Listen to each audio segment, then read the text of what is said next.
Friend, তোমরা যারা ক্যালকাটা ইউনিভার্সিটির আন্ডারে সেকেন্ড সেমিস্টারের ছাত্রছাত্রী আছো, তোমাদের জন্য আজকের ক্লাসটা খুবই গুরুত্বপূর্ণ।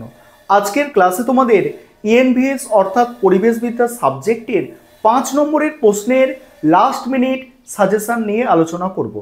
সাজেশনটা আলোচনা করব তার আগে কিছু বিষয় আলোচনা করার আছে। প্রথমত তোমাদের কোয়েশ্চেন প্যাটার্নটা মনে করিয়ে দেব, কারণ কোয়েশ্চেন প্যাটার্ন অনুযায়ী তোমাদের এখন পরীক্ষার সময় পড়াশোনা করতে হবে। দেখো, তোমাদের এই ইএনভিএস অর্থাৎ পরিবেশবিদ্যা সাবজেক্টে 3 ধরনের প্রশ্ন থাকবে। 5 নম্বরের প্রশ্ন, 2 নম্বরের প্রশ্ন এবং 1 নম্বরের এমসিকিউ।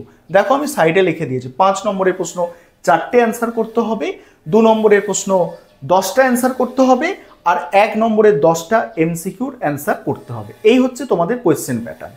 তোমরা প্রথম সেমিস্টারে পরীক্ষা দিয়ে এসেছো। প্রথম সেমিস্টারে তোমাদের এই কম্পালসারি ইএনভিএস সাবজেক্টটা ছিল। সেখানে দেখেছো সিলেবাসের ভেতর থেকে কিন্তু কিছু কিছু কোয়েশ্চেন নেওয়া হয়েছে, ওপর থেকে কিন্তু নেওয়া হয়নি সেভাবে। তাই তোমাদের এই সাবজেক্টটা খুব ভালো করে খুব ডিটেলে পড়া দরকার।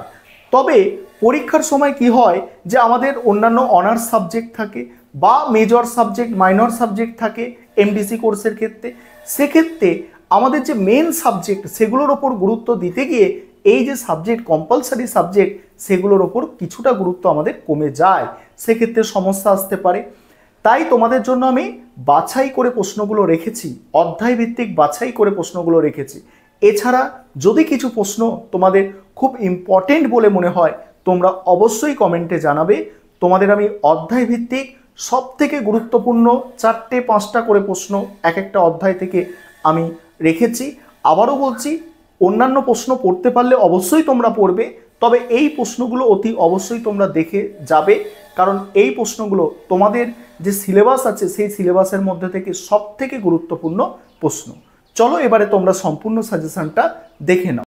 এবারে তোমরা সম্পূর্ণ সাজেশনটা দেখে নাও। প্রথমে দেখো, 1 নম্বর অধ্যায় থেকে আমি যে প্রশ্নগুলো রেখেছি।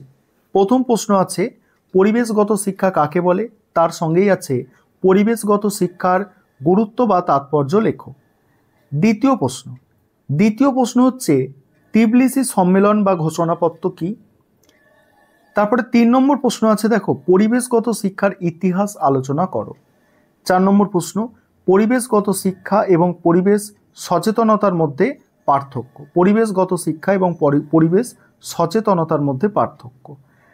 তারপরে 2 নম্বর অধ্যায়, দ্বিতীয় অধ্যায় বা 2 নম্বর ইউনিট থেকে যে প্রশ্নগুলো সাজেশনে রেখেছি আমি। প্রথম প্রশ্ন পরিবেশ সংক্রান্ত আইন 1986 কি। দ্বিতীয় প্রশ্ন আছে জল দূষণ ও প্রতিরোধ নিয়ন্ত্রণ আইন 1974 সম্পর্কে লেখো। তারপরে প্রশ্ন 3 নম্বর প্রশ্ন আছে বায়ু দূষণ প্রতিরোধ ও নিয়ন্ত্রণ আইন 1981 সম্পর্কে লেখো।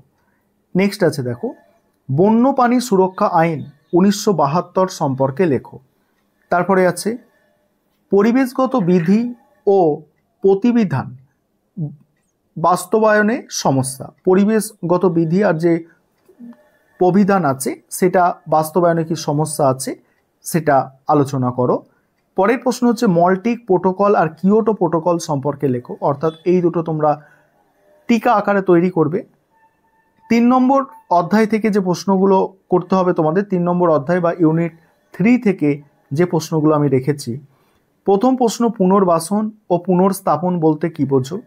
দ্বিতীয় প্রশ্ন জনসংখ্যা বৃদ্ধি মানব স্বাস্থ্য এবং পরিবেশের ওপর কি প্রভাব ফেলে। 3 নম্বর প্রশ্ন আছে বিষয়ী আন্দোলন সম্পর্কে লেখো। 4 নম্বর প্রশ্ন চিপকো আন্দোলন সম্পর্কে লেখো।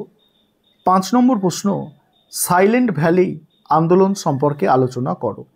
6 নম্বর প্রশ্ন ইকো ফেমিনিজম বা পরিবেশগত নারীবাদ কি। তোমাদের ইউনিট 3 নম্বর ইউনিট থেকে আমি তোমাদের 6টা প্রশ্ন দিয়েছি। এবার অধ্যায় 4 দেখো। অধ্যায় 4 থেকে দেখো দুর্যোগের শ্রেণীবিভাগ করো। তারপরের প্রশ্ন আছে, দেখো টিকা লিখতে হবে, কিছু টিকা আকারে তৈরি করতে হবে। মিনামাটা বিপর্যয়, ভোপাল গ্যাস দুর্ঘটনা বা গ্যাস বিপর্যয়, কেদারনাথ বন্যা, ঘূর্ণিঝড় আয়লা, কোভিড-19, এগুলো টিকা আকারে তোমাদের একটু দেখে যাওয়া দরকার আছে। পরের প্রশ্ন হচ্ছে বিপর্যয় ব্যবস্থাপনা সম্পর্কে আলোচনা করো। এটা খুবই গুরুত্বপূর্ণ একটা প্রশ্ন, বিপর্যয় ব্যবস্থাপনা।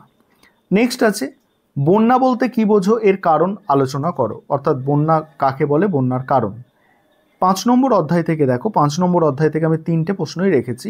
পরিবেশ রক্ষায় এনজিও ও সরকারি প্রতিষ্ঠানের ভূমিকা, তারপরে আছে পরিবেশ রক্ষায় গণমাধ্যমের ভূমিকা, আরেকটা আছে পরিবেশ রক্ষায় তথ্য প্রযুক্তির ভূমিকা। এই ছিল তোমাদের সম্পূর্ণ সাজেশন।